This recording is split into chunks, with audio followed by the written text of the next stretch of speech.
Welcome back, or welcome if you're just joining us. It's the France 24 debate, and we're speaking on the day when the German parliament overwhelmingly approved a resolution recognizing the Armenian genocide.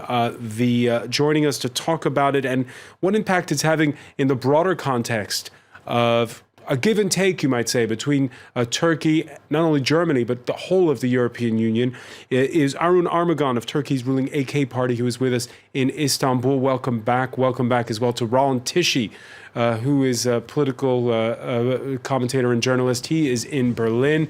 And with us as well, Yves Bertoncini of the Jacques Delors Institute. Welcome back as well. Let me begin with you, Roland Tichy.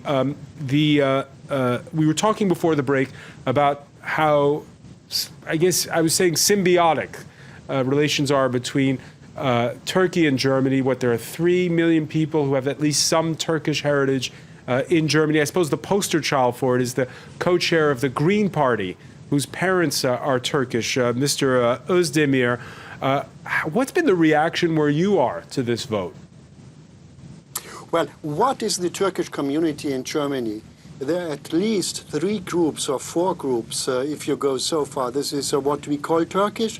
This is the Kurds, who are in a real difficult clash with the Turkish majority. This is the Aleviten, and is about 200,000 Christians from the Christian Syrian Church, which in Germany, they came as guest workers, but in fact they were the refugees of the 70s and 80s. And this is what makes German-Turkish relationship that difficult. We imported, as I said before, inner Turkish conflicts into Germany. And the next thing is that Erdogan's policy of more underlining the Muslim policy makes it even more difficult for Turkish people in Germany, because Erdogan wants them not to assimilate and not to integrate in the Western culture of Germany. Don't forget that he rallies in his election campaigns in Germany. He gets 60,000 or 70,000, not 17, 70,000 or 80,000 people for conventions on which he declares himself as the representative even of all German Turks who have a German passport. So this is the split of loyalty which Erdogan imposes on Germany. And next thing is that about 2,000 Turkish mosques are led by Turkish imams, which are paid by the Turkish governments and which have a very strict opposition to the Western culture and values. So this makes the whole thing very difficult to handle. And as you saw before, this is splits the loyalty of the Turkish people, and they're taken partly as hostage of Erdogan. On the other hand, as you pointed out, Angela Merkel made Erdogan her best friends in fighting the refugee crisis. So I do not believe that the relationship between Turkey and Germany is broken forever. How should it come? But the relationship is on the break in a situation when Germany and the EU need Turkey for a very practical handling of the refugee crisis, as long as the Greeks do not work on the European commitment. Yves Bertoncini, back in October, 1 week before a snap general election where the outcome was uncertain, Angela Merkel goes to Ankara, meets with Recep Tayyip Erdogan to talk about the migrant and refugee crisis. Critics of the German chancellor say that it was an endorsement, a much needed one for Erdogan. Of course it was. It was purely realpolitik, if I may say. There was. Did she help swing the election? I don't think so. I think we must remember the previous election where Erdogan's party had lost its majority. And then this second election, in a strategy launched by Erdogan to create tension vis-à-vis, for example, the Kurdish minority. And then, yes, of course, the refugee crisis in this context has been used by Mr. Erdogan to show that he had gained a kind of recognition from the EU and more particularly from Angela Merkel, just not to be isolated, as he was criticized for. And then it can help him for the election, but it helps him today as well, because this deal allows him, and I'm going to be very, very cynical in saying this, to go on doing what he wants to do in Turkey, meaning probably being the second father of the Turks after Atatürk, a more religious father, but precisely because he has this deal with the EU on the refugee crisis, a deal which is working quite well, if I may say, at the moment. Quite well, because yes. What we saw on the one side, we saw that the prime minister, there was a fallout with the president on the European side, saying basically the Turks have not met their demands, that they're, for instance, that they're not ready to issue visa-free travel for the Turks. Let me be very, the Turks saying they haven't gotten their money. You sure it's working well? Not only cynical, and I said I would be cynical, but also precise.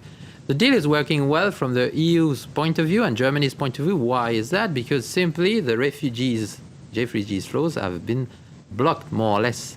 Now the deal is done. You have documents from the Commission assessing the situation, and the refugee flows has decreased. But you're right to say that they are part of the deals, not delivered yet, by the Turks if they want to obtain visa liberalization next fall. And if you were a betting man, would you say they're going to get that visa liberalization? I think they will deliver, yes, because simply Erdogan needs this. So he can be very critical, but if he goes on implementing the deal in Turkey and in the relation between Greece and Turkey, he may receive what he needs. He already received the consideration of Angela Merkel and of the EU. He may receive cash, and cash has already been sent to Turkey to help the refugees in Turkey, because many of them are in Turkey, not in Europe. And he may receive what would be very symbolic for him, which is his visa liberalization. He may receive this, and I think his interest is to work to receive things despite this kind of controversy on issues of the ancient past, such as the genocide of the Armenians, which is, of course, a real issue. But it's not a 2 days challenge to be faced in a common approach by Turkish and European authorities. Arun Armagan. Well, I cannot agree with the comments like President Erdogan tries to be second father of the nation. I mean, let's put these conspiracy theories on one side. President Erdogan is an elected leader of the country, and he works for his country. And for the refugee deal, Turkey is a responsible democratic country. Turkey do not make politics on the people's life. When Turkey makes an agreement, Turkey honor the agreement. Turkey honor the agreement. We continue to do what agreement actually needs to be done. The problem here is that EU and some EU countries, like this case in so-called Armenian genocide, uses the facts and makes people's life matter of politics. It is really actually it's not what EU should do. It's not part of the human rights. You cannot make deals Arun, we can argue about that. We can argue about that. But let me ask you, just to react to what was said by Yves Bertoncini, will at the end pragmatism win the day?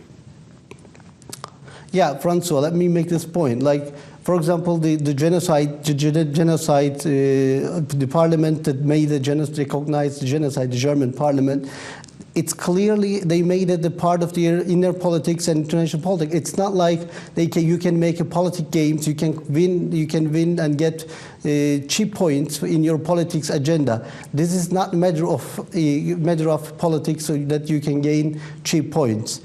But what visa liberation actually needs to be done long ago. Turkey has been in the membership process for a long time.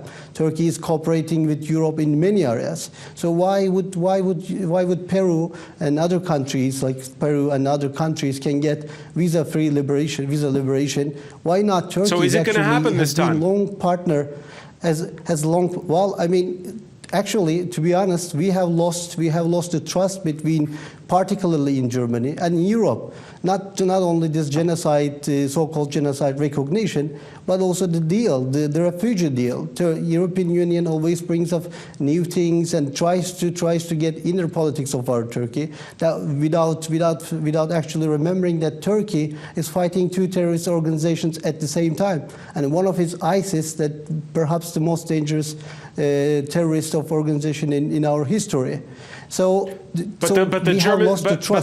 Turkish president does want to change the constitution and give himself more powers. Look, of course, it's not like he wants to have more power. That's your interpretation. It's actually president and president's former party, AK Party, and many other actual politicians in Turkish history always argued that the presidential system is more beneficial for Turkey because the current constitution and the presidential system are not, the current parliamentary system are not enough to carry Turkey further. And this is just a suggestion of his politics, and of course people of this country will decide it. But to make a comment that he makes to his like more power, it's just a conspiracy theory.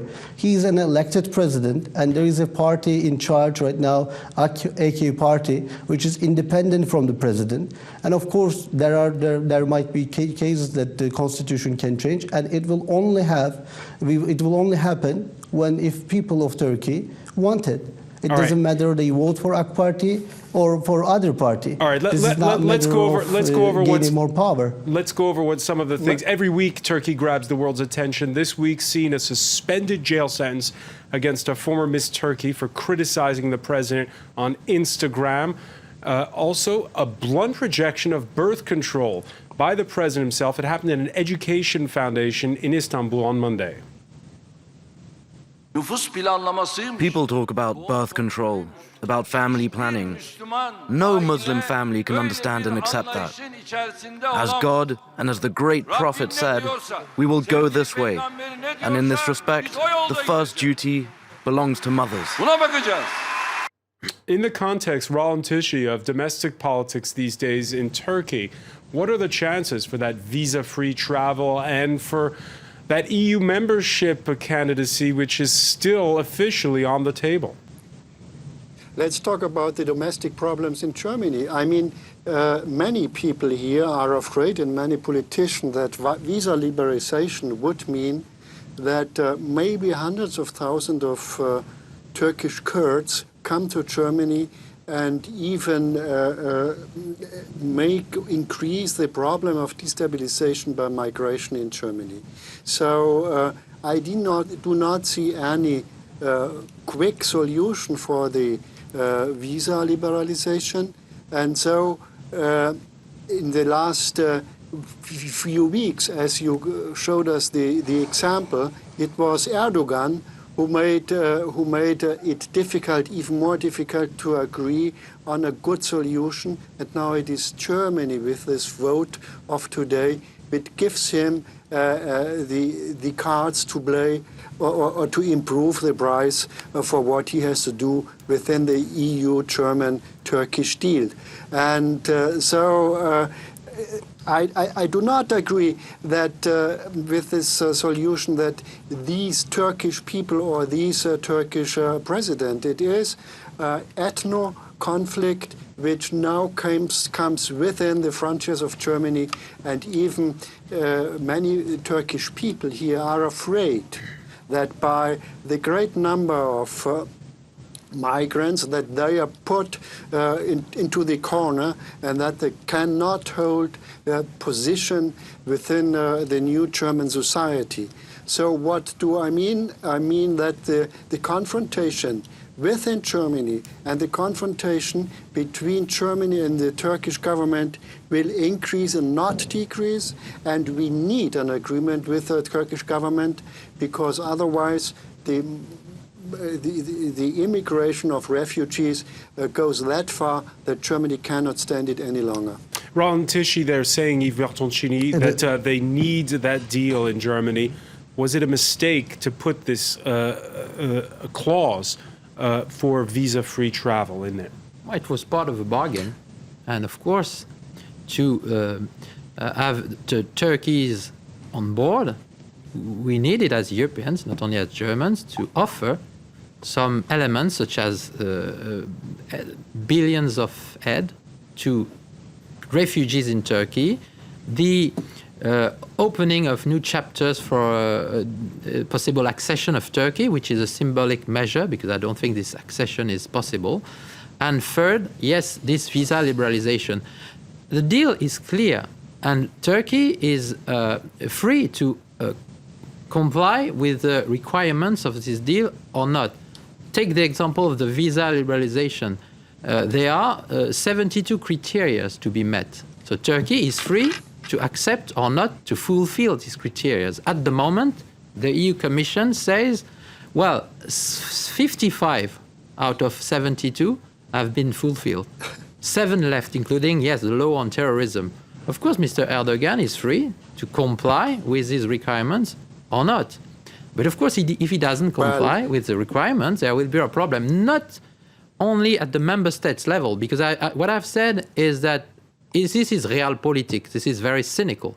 But at the European Parliament level, and it's true that what we can hear from Mr. Erdogan as regards domestic politics in Turkey, the role of women, the fight against protesters, this is not good for him if he wants to obtain a consensus, not a consensus, but a majority at the European Parliament, because the European Parliament is a bit less in the realpolitik and is fighting a bit more for political principles. And to Ron principles. Tishi's point that if there is visa-free travel, you'll have hundreds of thousands of Kurds coming over.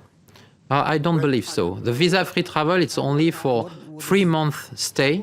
It's for businessmen, students, and people can come for a 3-month stay, but they are not supposed to stay. If they want to apply for a stay, a visa, a regular visa, maybe yes. If Kurds are oppressed in Turkey, yes, some of them will try to come to Europe, but they will be asylum seekers. And I think this is a matter of strength, my last word, a matter of strength. Normally, François, Europe can welcome such people. It's precisely because many countries in Europe, not Germany, but many countries in Europe, including France, have refused such welcoming of asylum seekers that we were weak enough to have to deal with Turkey, this kind of agreement, blocking the refugees in Turkey. But I believe it's in Mr. Erdogan's interest to keep this agreement on track and then to go on implementing the agreement. The refugee side for the European view, maybe the visa-free travel, yes, for the Turkish views. Harun Armagan. I mean, this is not acceptable. I mean, I don't think we should talk about the politics. We should include the people's own conspiracy theories into politics. You don't know about Turkey. You don't know about Kurdish or Armenian ethnics in here. I don't know if they are the speakers over there. They know that they are aware of that we have Armenian ethnic MPs. We have many Kurdish origin MPs in the parliament, and we have over 10 million Kurdish ethnic backgrounded people living in peace in most of the areas in Turkey. There is a terrorist problem. There is a terrorist problem that doesn't mean that the Kurdish people, Kurdish origin Turkish citizens will go to Europe. This is just a conspiracy theory. And if you are going to work in international relations with your conspiracy theory, then I suggest actually Germany to stay, just leave the European Union as well. Stay as a Germany, just like they made in the Holocaust. They didn't want anyone else from anyone else, any ethnic background in Germany. But Turkey is not like that. We have Armenian ethnic background here. We have Kurdish ethnic minorities here, and they are living in peace. I don't know if you know, but we have Armenian churches that are actually maintained and run by government here. They provided their need, they are just to serve to our Armenian ethnic backgrounded people. Right, but Harun, how does this pertain to this issue of visa-free travel? Excuse me. No, but when you make interpretation very wrongly and very ineffectually, then of course you will have a hard understanding. for example, the genocide, if we are going to talk about the genocide, why the European Parliament is not taking any action against the genocide that's actually being happened in Syria? We talked about the genocide in part one. We brought it out now to talk about. This is very related to visa liberation. We have a genocidal president in Syria killing thousands of people, has killed thousands of people and continuing doing so, misplaced millions that we are actually talking about because of visa liberation, the refugee deal, and why European Parliament and German Parliament are not taking any responsibility to take down that Arun Armagan, I'm going to have to leave there because unfortunately we're out of time, us, but I want to thank you. I want to thank as well Roland Tichy for joining us from Berlin, Yves Bertoncini. Stay with us. Our Media Watch segment is next.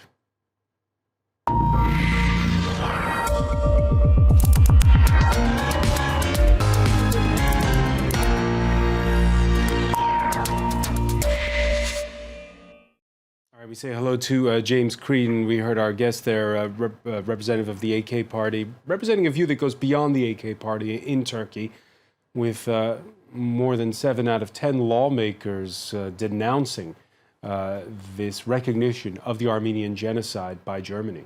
That's right. It's a very unwelcome decision in Ankara. Let's take a look at how it's playing out online. You can see images that have, this is an AFP photo showing the Armenian community thanking Germany, I suppose, for the Bundestag for this vote. You also see celebrations on front of the Embassy of Germany in Yerevan to say danke for this vote on the Armenian genocide. Also, comments going up online saying it has indeed taken a long time for the genocide to be recognized in many countries. Amazing how long it's taken for the Armenian genocide to be recognized as a genocide, a forgotten and ignored tragedy for sure. Not the same discourse from some Turkish Twitter users.